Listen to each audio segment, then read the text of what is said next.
Delete! Delete! Delete! Delete! Delete! Delete! Delete! Delete!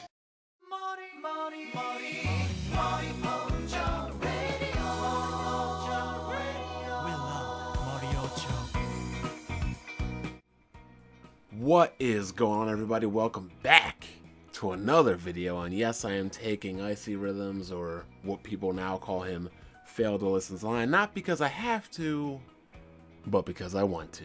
So, once again, I would like to thank everybody for checking out the Weapon Wheel podcast last night. We had over 1,000 viewers, and we always appreciate all the love, all the viewership, all the support you guys give us. So if you want to check out the podcast, you can check it out on BG or Hard H channel. I believe it's on SoundCloud, iTunes. You can pretty much watch and support the channel and the podcast however you choose.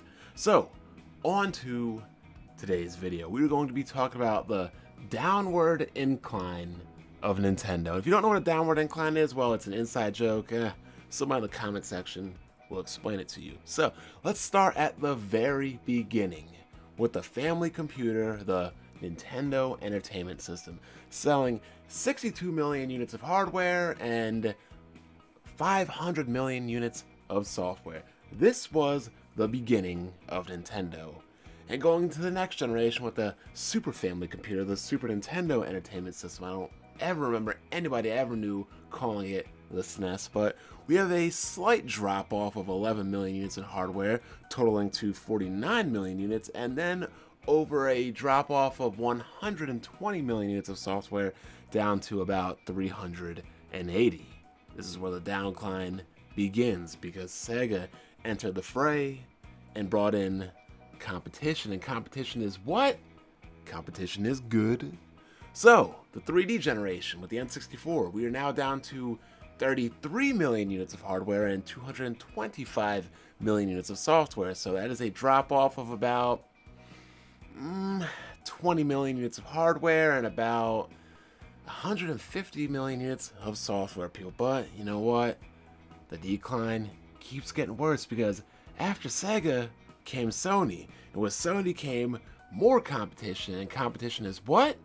Competition is good. So with the Nintendo GameCube, we dropped down from 33 million down to 22 million. So it's about a drop off of about a little bit more than 10 million in the hardware department, and a drop off of about, 14 million in the software, down to 208 million units. I mean, that's pretty crazy. From the beginning to the GameCube went from 500 million down to about 210 million.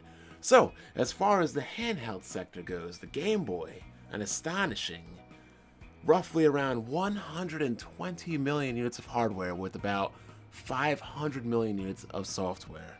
Moving on to the Game Boy Advance, we have about 80 million units of software, 80 million units of hardware, and about 380 million units of software. So, drop off of about 40 million units in hardware and about 130 million units of software. A little bit of a drop off, but it's weird because to me, the Game Boy had no competition. I mean, you can pick up the N-Gage, the PSP, the Wonder Swan.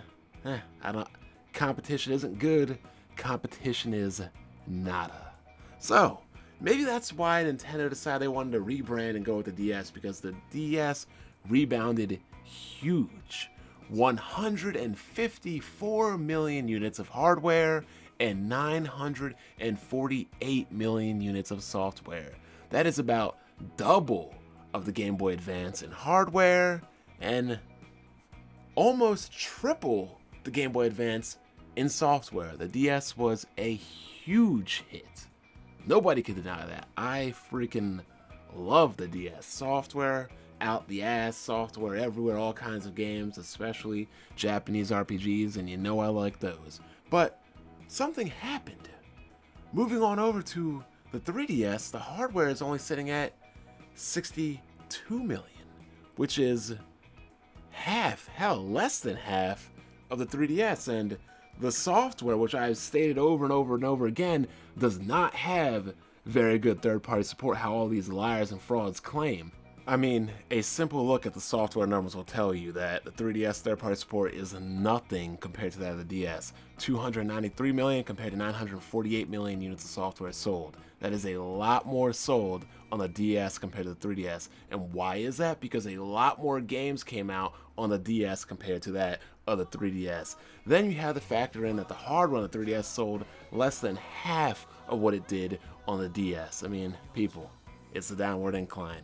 But then again, one has to say that last generation, or I'm sorry, 2 generations ago was Nintendo's most successful generation, because not only did they sell 154 million DSs while selling 948 million units of software on the DS, they sold over 100 million units of Wii and over 916 million units of software on the Wii. And that is why third-party support is important, people. When you sell that much software, that is a ton of money you're making, not only off of your own games, but off of royalty fees and licensing fees from third-party developers. So we all see how from the NES to the SNES, downward incline, from the N64 to the GameCube, downward incline, Game Boy to the Game Boy Advance, downward incline, DS to the 3DS, downward incline, and now we're on the Wii.